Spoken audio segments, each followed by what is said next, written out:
Hi everyone, Fatma here from Addictive Tips, and I'm going to show you how you can hide the bookmarks bar from the new tab page on Chrome on Windows 10.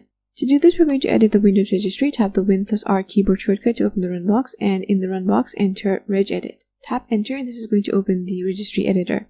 Once you have the registry editor open, navigate to this key that you see on your screen. If you have a Google key that exists under the policies key, go to that key. If you don't have a Google key, what you have to do is you have to right click the policies key, select new key from the context menu, and name the key Google. So go to the Google key. If the key existed before, it's possible that there is a Chrome key under it.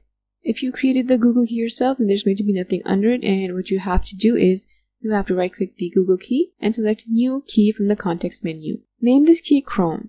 Finally, you need to right click the Chrome key and select new dword 32-bit value and name it bookmark bar enabled.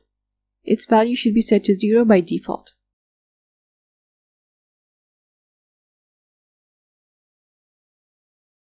If you have Chrome open, go ahead and close it and then reopen it again, and the bookmarks bar is going to be hidden from the new tab page. Now this is only going to hide the bookmarks bar. Your bookmarks are not going to be deleted, and you can still access them from the Bookmarks Manager, or you can install an extension that makes it easier to access them.